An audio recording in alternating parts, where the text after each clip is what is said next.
Anak, sabihin mo sa akin, ano yung katotohanan? The truth po is hindi ako. Tama na po! Alice! Tigilan niyo na yung panloloko kay Manuel! Alice! Umalis na nga po kayo! Alice, ano ba yung ginagawa mo? Tigilan niyo na yung paggamit sa alaala ni Jessica na Alice! inaanak ko! Umalis na kayo! She's no longer with us! Alice! Umalis na po kayo! Umalis ka na! Umalis ka na! Alice! Bastos ka! Wala kang karapatang palayasin yung bisita ko! Magalit ka na, Manuel, kung magalit. Pero pinoprotektahan lang kita. Niloloko ka niya eh! Hindi nga, Alice! O sige, bakit alam niya yung paboritong pagkain ni Jessica? At saka yung pinag-uusapan namin paggabi bago matulog. At saka yung pagmasahe niya sa paa ko. Ha? Paano niya alam yun? Sige nga! Lahat ng yun, nasa friends book page ni Jessica Manuel. For sure, nag-research yung matandang yon na pwede niyang sabihin para maperahan ka.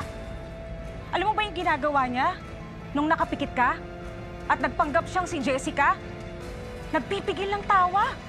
Dahil alam niya, paniwalang-paniwala ka at nauuto ka niya. Manuel, siya yung bastos. Binastos niya yung alaala ni Jessica. Pasensya na, pero hindi ako papayag na masusayin ng kahit na sino ang inaanak ko. Gusto kong makausap yung anak ko. Alice, gusto kong makausap si Jessica. Manuel, wala na siya. Nasa langit na. Let go of her. Pero kung may bumabagabag pa rin sa puso mo, I'll let you talk someone I know. Yung sigurado akong hindi scammer, hindi ka peperahan.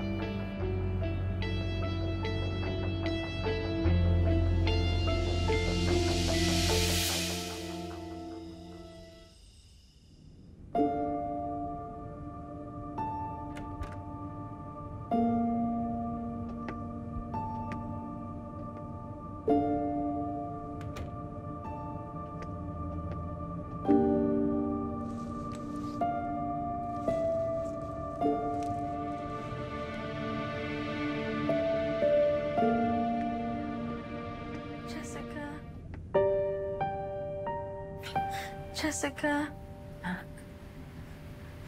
Jessica. Jessica!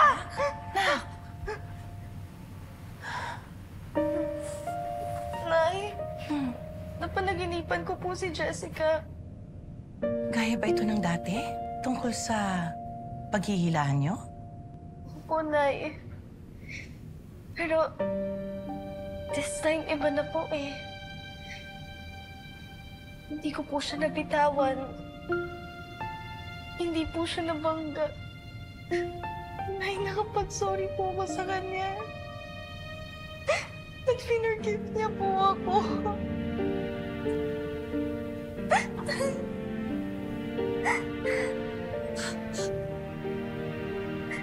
Sana po na totoo po yung panaginip ko. Sana po kayo pa po si Jessica. Sana kasama po natin siya ngayon.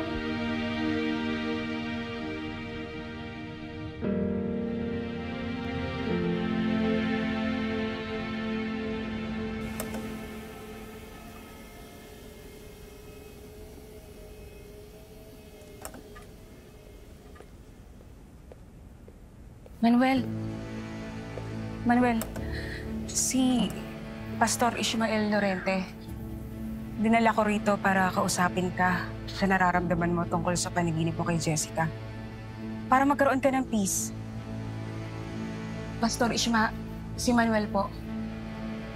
Mapagpalang araw sa'yo, Manuel.